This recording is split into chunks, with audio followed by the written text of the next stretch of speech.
We're really excited about you. We'd like to offer you $70,000.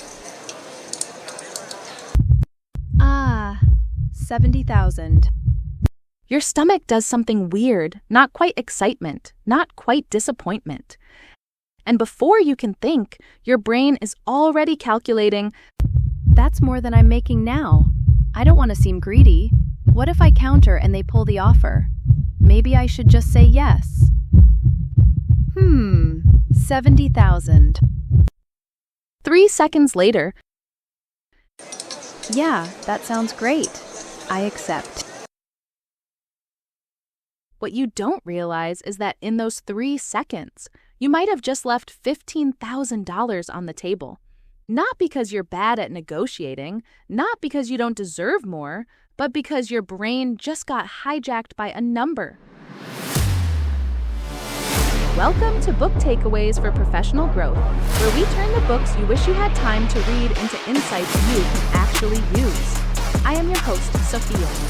Today, how to negotiate your salary without getting anchored or undervaluing yourself. Let's fix this. Segment 1. Why this episode matters. If you're early in your career, this episode might be the most financially valuable 20 minutes you spend this year.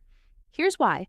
Your salary decisions in your 20s and early 30s don't just affect this year, they compound for decades.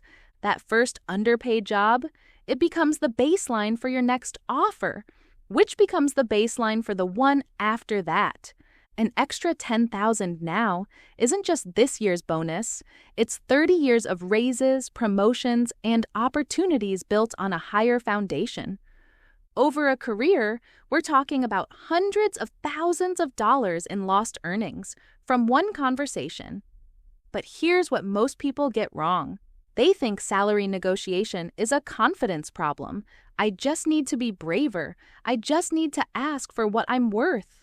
And yes, confidence helps, but something deeper is happening, something you can't overcome with courage alone. Your brain is being tricked by a number, the first number, the anchor. And that's what we're unpacking today. By the end of this episode, you'll have a clear mental model from thinking fast and slow, a step-by-step framework to prepare for any offer, word-for-word scripts you can use in your next negotiation. Let's start with what's actually happening in your brain.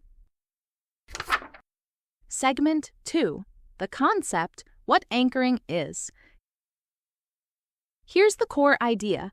Anchoring is a cognitive bias where the first number you encounter becomes a reference point that influences every judgment that comes after, even if the number is arbitrary, even if it's wrong, even if you know it might be wrong. Your brain still quietly asks, higher or lower than this? Instead of, what's the actual right number? This is classic System 1 thinking from Kahneman's work. Fast, automatic, effortless. It latches onto whatever information is presented first and builds from there. In salary negotiations, that whatever is usually the recruiter's first offer or your current salary. Once that number hits the table, everything else orbits around it. You stop asking, what is this role worth in the market? And you start asking, is it reasonable to ask for a little more than what they said? That shift from what's fair to what's slightly above their number, that's anchoring at work. And it's so subtle, you rarely feel it happening. Let me show you how powerful this is. If someone says this role typically pays $60,000 to $70,000, suddenly $75,000 feels ambitious, $80,000 feels greedy, $90,000 feels delusional. But if the first range you heard was $80,000 to $95,000, now $90,000 feels normal and $70,000 feels like an insult.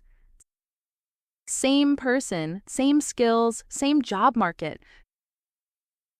Completely different emotional reaction, all because of the sequence in which you heard two numbers.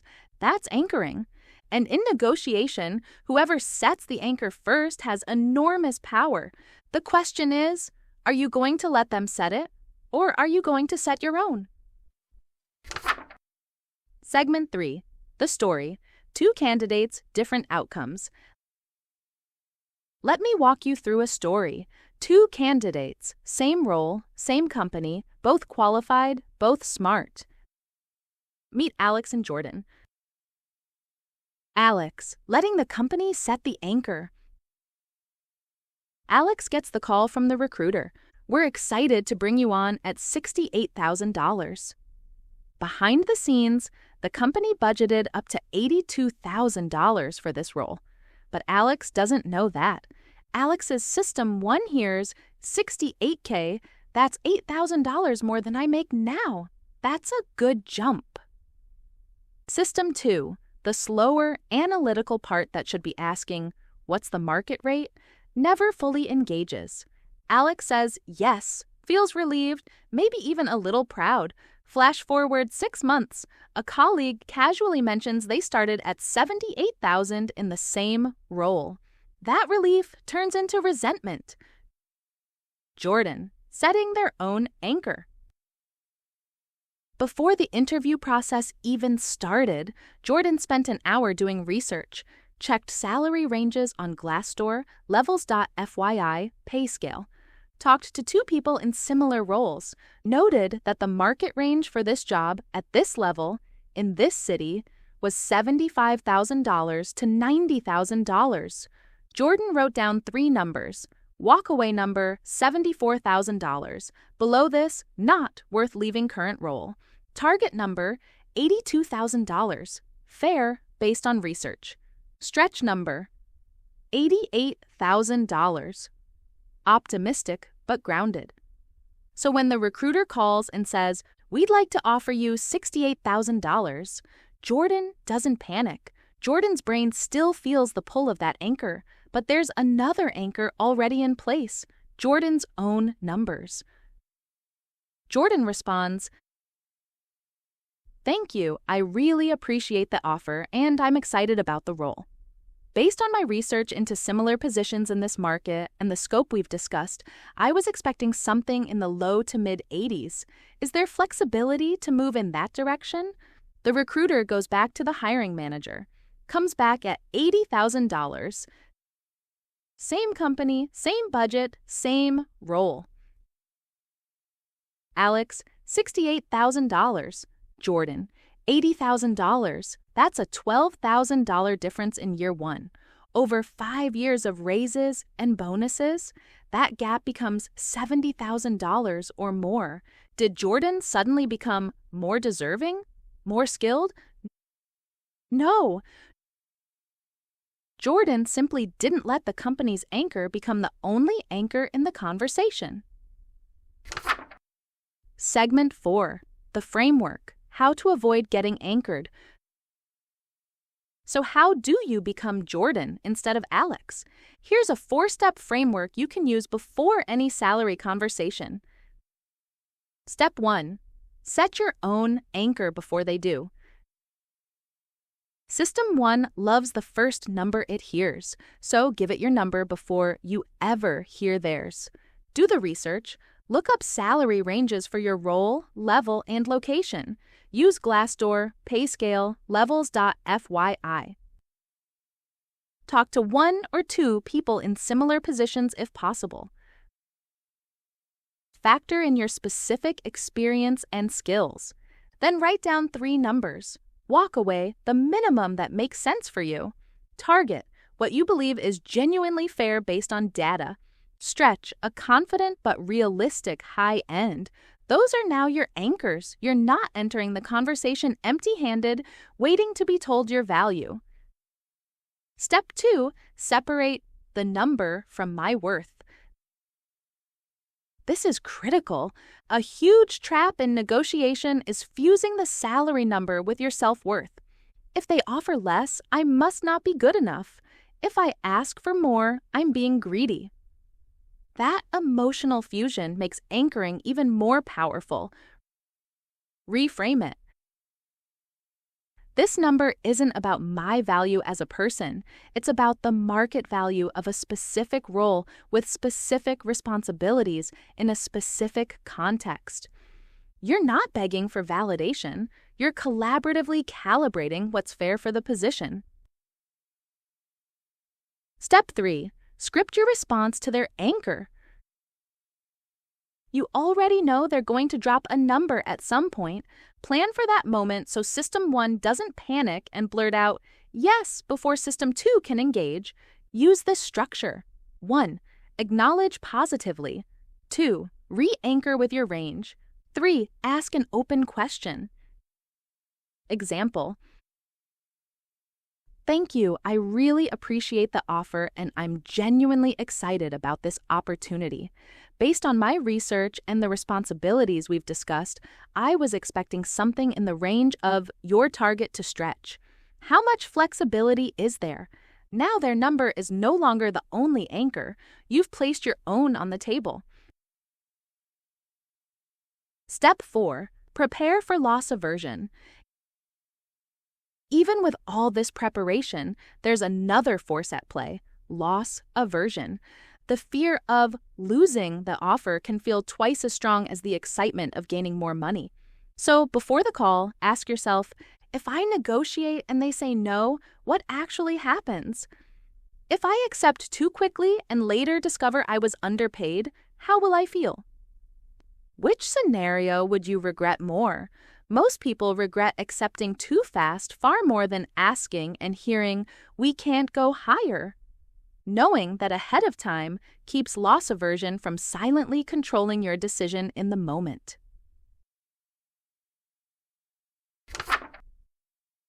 Segment 5. Word-for-word scripts. Let's get practical. Here are scripts you can customize and practice. Scenario A. They ask your expectations first. Recruiter. What are your salary expectations? You. Given the scope of the role and what I've seen for similar positions in this market, I'm targeting something in the X to Y range. Of course, I'm open to discussing the full compensation package, including benefits and growth opportunities. This does 3 things. Sets your anchor first. Shows you've done research, leaves room for total compensation discussion. If they push for specifics, ideally, I'd like to be around your target number, assuming the responsibilities align with what we've discussed. Scenario B, they give a lower than expected offer. Recruiter, we're prepared to offer $65,000. Thank you so much. I'm excited about the opportunity. Based on my research and the scope of this role, I was expecting something closer to the mid to high 70s. Is there flexibility to move in that direction? If they say it's above their range? I understand. Given my experience with specific relevant skills, is there room for adjustment within your range? Or perhaps through a signing bonus or an early performance review at 6 months. You're not being combative, you're exploring the space around their anchor. Scenario C, you need time to think. If you feel emotions spiking, buy time. This activates System 2. Thank you, I really appreciate the offer. I'd like to take a day to review everything carefully and give this the consideration it deserves. Can I get back to you by tomorrow? This pulls you out of an immediate System 1 reaction and lets your analytical brain engage.